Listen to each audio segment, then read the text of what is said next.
Assalamualaikum warahmatullahi wabarakatuh. Perkenalkan, nama saya Siti Rahma dengan NIM 2204045000024, Prodi Bimbingan dan Konseling kelas D Universitas Negeri Makassar. Di sini saya akan melakukan identifikasi fenomena sosiologi dan antropologi. Langsung saja, yang pertama yaitu sosialisasi dan penyesuaian diri. Sosialisasi adalah sebuah proses penanaman atau transfer kebiasaan atau nilai dan aturan dari satu generasi ke generasi lainnya dalam sebuah kelompok atau masyarakat. Sejumlah sosiolog menyebut sosialisasi sebagai teori mengenai peranan atau role theory, karena dalam proses sosialisasi diajarkan peran-peran yang harus dijalankan oleh individu. Adapun contoh dari sosialisasi yang ditemukan di lokasi sekolah seperti ketika berinteraksi dengan guru pada saat proses pembelajaran. Nah, di situ terjalin proses sosialisasi antara guru dan murid. Selanjutnya, ketika bertemu dengan teman baru, saling menyapa dan mengobrol. Proses sosialisasi yang terjadi di sini antar sesama murid, serta berkenalan dengan guru dan staf di sekolah. Penyesuaian diri. Penyesuaian diri adalah kemampuan individu dalam memenuhi salah satu kebutuhan psikologis dan mampu menerima dirinya, serta mampu menikmati hidupnya tanpa jenis konflik, dan mampu menerima kegiatan sosial serta mau ikut berpartisipasi dalam kegiatan sosial di dalam lingkungan sekitarnya. Berikut adalah contoh dari fenomena penyesuaian diri yang sering dijumpai di sekolah, seperti pada saat menjadi siswa baru, belajar mengenal lingkungan sekolah. Menyesuaikan diri dengan teman yang memiliki gaya hidup yang lebih tinggi, dan berusaha mengejar ketertinggalan pelajaran ketika tidak masuk sekolah atau sakit. Selanjutnya yaitu peranata dan stratifikasi sosial. Peranata sosial adalah berbagai norma dan aturan yang berlaku di lingkungan masyarakat untuk mencapai keteraturan. Seperti peraturan di lingkungan sekolah, siswa dilarang untuk membolos, ribut selama jam pelajaran. Pentingnya larangan ini karena akan mengganggu fungsi pendidikan seutuhnya di sekolah. Kegiatan belajar mengajar yang memiliki aturan di dalam kelas, seperti tidak boleh makan dan minum selama pembelajaran berlangsung, dilarang tidur pada saat pembelajaran berlangsung. Dan begitu pula dengan aturan sekolah yang melarang siswa untuk datang terlambat ke sekolah. Stratifikasi sosial. Stratifikasi sosial adalah tingkatan dari status sosial dari kelompok masyarakat. Adapun contoh fenomena yang ditemukan di sekolah seperti tingkatan dari kepala sekolah ke staf. Stratifikasi yang sering dijumpai di sekolah juga seperti si kaya dan si miskin. Begitu juga dengan yang memiliki nilai akademik tinggi atau lebih pintar digolongkan dalam satu kelas, sedangkan yang memiliki nilai akademik rendah juga digolongkan dan bahkan terkadang dikucilkan. Mobilitas sosial. Mobilitas sosial adalah perpindahan status sosial yang dimiliki seseorang atau kelompok ke status sosial yang lain dalam masyarakat. Hasil perpindahan status sosialnya bisa menjadi lebih tinggi, lebih rendah, bahkan tetap sederajat. Nah, ada 3 jenis mobilitas sosial. Yang pertama yaitu mobilitas vertikal naik atau social climbing. Mobilitas vertikal adalah perpindahan posisi dari satu kelompok sosial ke kelompok sosial lainnya yang tidak sederajat. Adapun contoh fenomenanya seperti pengangkatan guru mata pelajaran menjadi kepala sekolah. Anggota organisasi yang awalnya cuma anggota menjadi ketua organisasi. Mobilitas vertikal turun atau social sinking, yaitu turunnya kedudukan individu dari yang lebih tinggi ke yang lebih rendah derajatnya. Contoh fenomenanya seperti kepala sekolah yang sudah pensiun, begitu juga dengan sebuah organisasi yang berjalan dengan aman dan tiba-tiba tidak bisa merekrut anggota lagi dikarenakan kurangnya minat siswa terhadap organisasi, maka organisasi tersebut harus divakumkan atau tidak aktif lagi.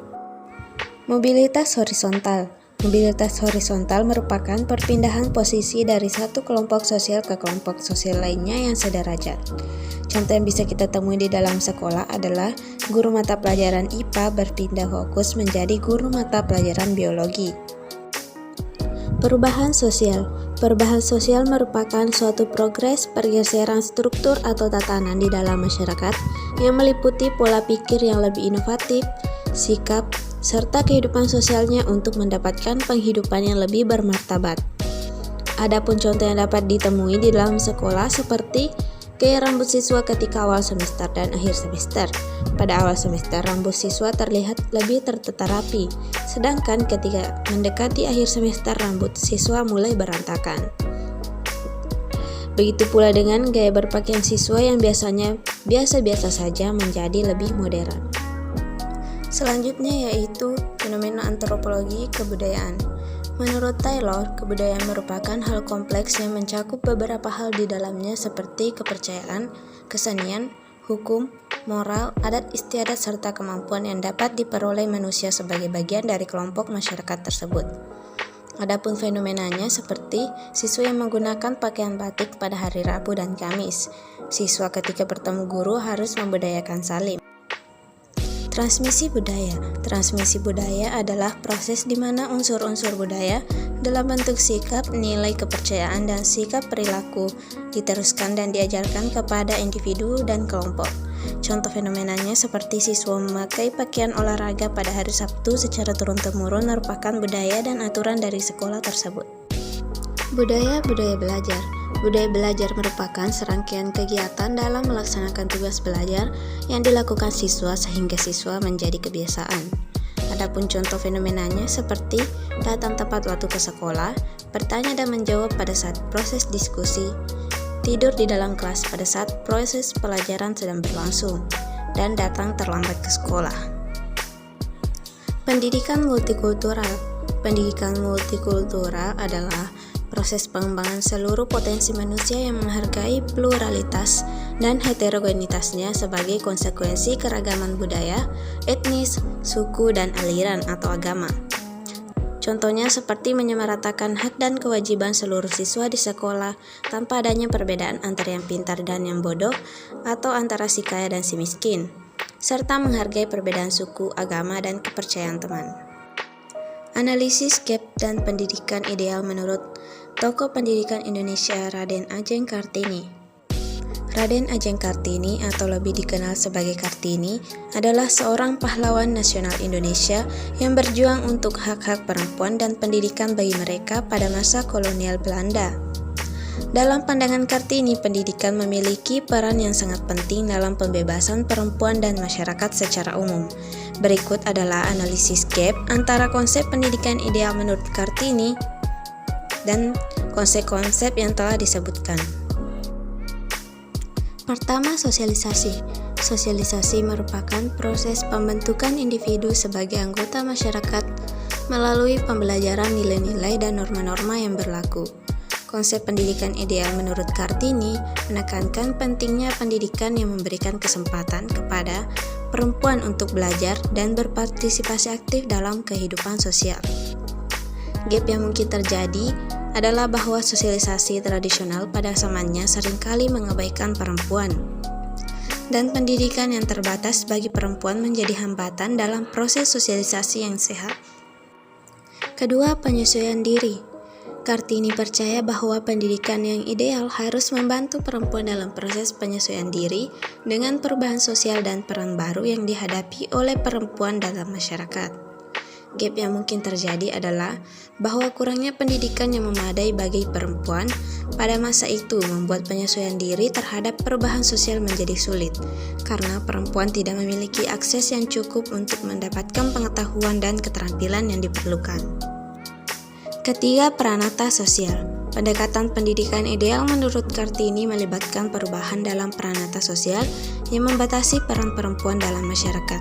Kartini berjuang untuk mengubah peranata sosial yang ada, seperti pola perkawinan dan peran gender yang stereotip melalui pendidikan yang memberdayakan perempuan.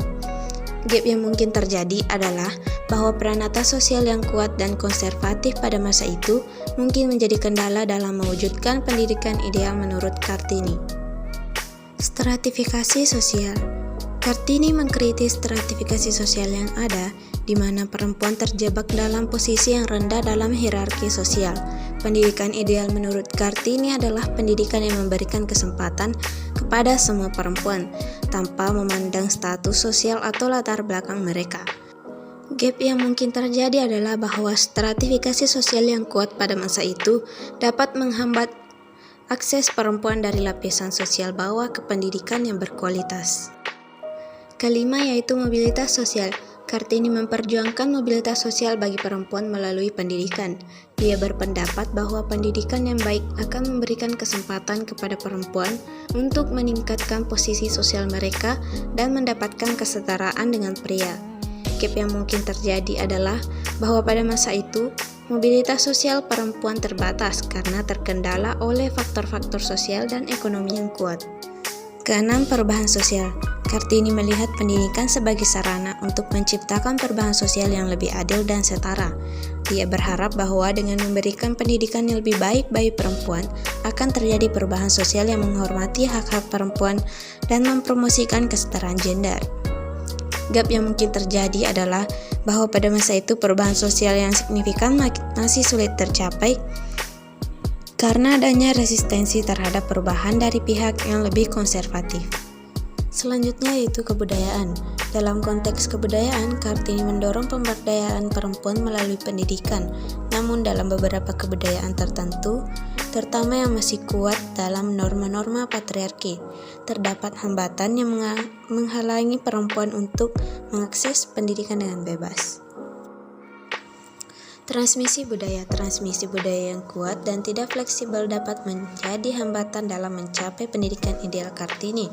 Ketika nilai-nilai dan praktik budaya yang konservatif atau diskriminatif diteruskan secara tidak kritis, hal ini dapat membatasi perkembangan individu dan mempengaruhi inklusi dalam pendidikan. Budaya belajar didasarkan pada stereotip atau prasangka dapat menyebabkan kesenjangan dalam pendidikan. Ketika budaya belajar mempengaruhi perlakuan yang tidak adil terhadap kelompok tertentu, hal ini dapat menghambat kemajuan dan inklusi dalam sistem pendidikan. Pendidikan multikultural mencoba untuk mengatasi kesenjangan yang timbul akibat perbedaan budaya. Namun, dalam beberapa peristiwa, pendidikan multikultural masih belum diterapkan secara efektif dan keberagaman budaya masih tidak sepenuhnya diakui dan dihormati dalam sistem pendidikan. Dalam rangka mencapai pendidikan ideal menurut Kartini, perlu ada upaya yang lebih besar dalam mengatasi kesenjangan yang ada dan memastikan bahwa nilai-nilai pendidikan yang inklusif, kesetaraan gender, dan penghargaan terhadap keberagaman budaya diterapkan secara konsisten dalam semua aspek pendidikan.